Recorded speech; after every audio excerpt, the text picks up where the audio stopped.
wanted to get on here and update you guys on the latest and greatest.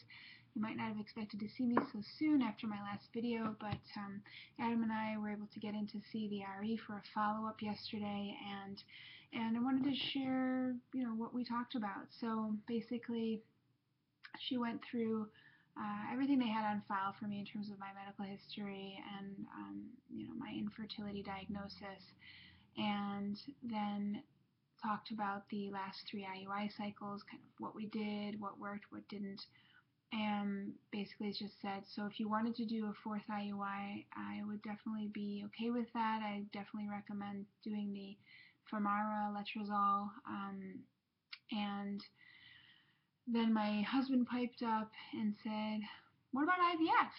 And she didn't skip a beat. Like that, she switched to, okay, so IVF.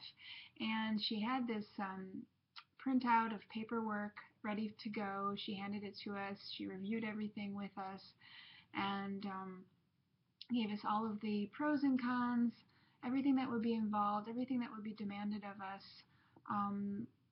the risks involved in IVF, and basically that it's an all-consuming thing. We need to make sure that we have the time and space available in our lives to devote to it. And, well, yeah, I guess, Adam and I have a lot to think about, talk over, and discuss, but we're pretty much okay with moving on to IVF next.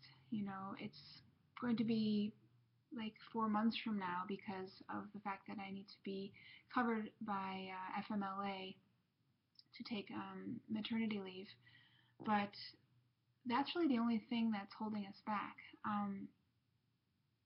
I'm very excited about the idea. I'm also, it's daunting, to say the least. I don't look forward to the birth control because I don't do well on hormonal birth control.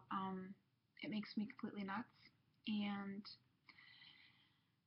that idea of being on birth control for 4 to 5 weeks really turns me off, but there's always going to be pluses and minuses. There's always going to be risks involved, consequences to whatever actions we take in life, and I guess the benefits far outweigh the disadvantages to IVF, considering that in IUI we've only had a 10% chance of getting pregnant each cycle versus IVF, which could give us about a 70% chance of getting pregnant.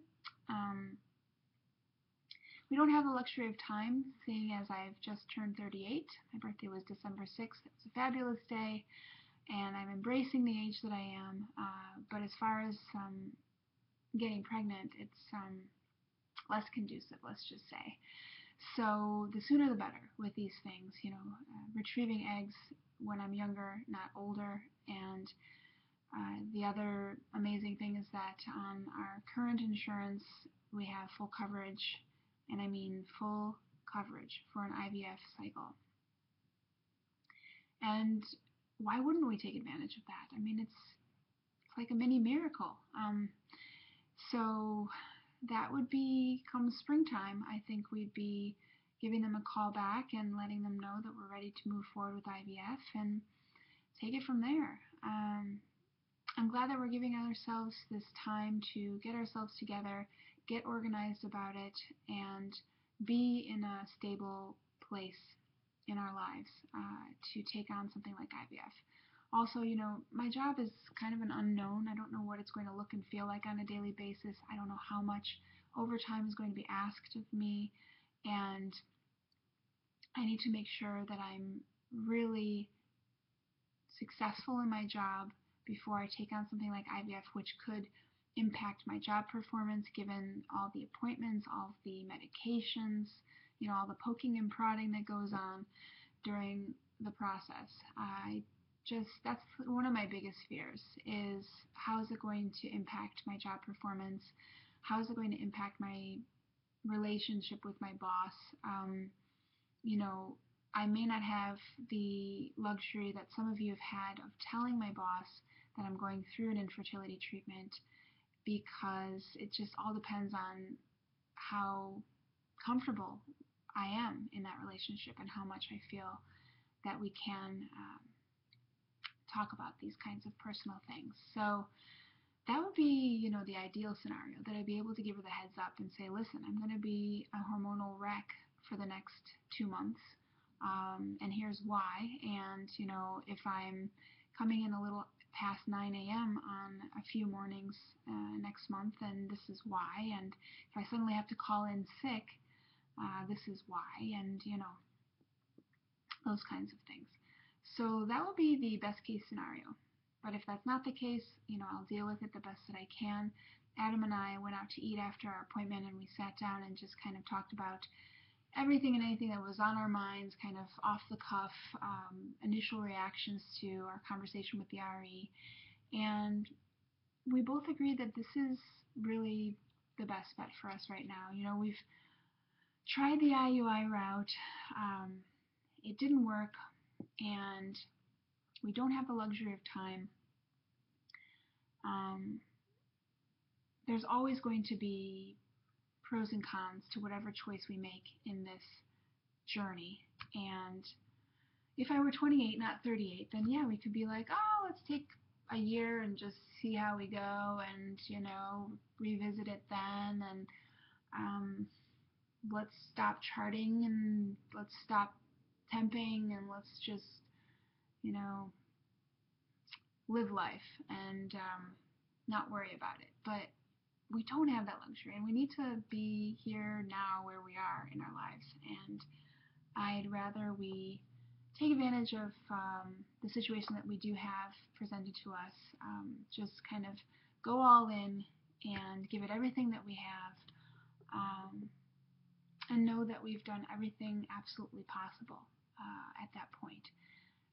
We're lucky enough that the insurance would also cover a frozen embryo transfer should they have to either cancel the IVF cycle because of hyperstimulation, or if it were a failed cycle.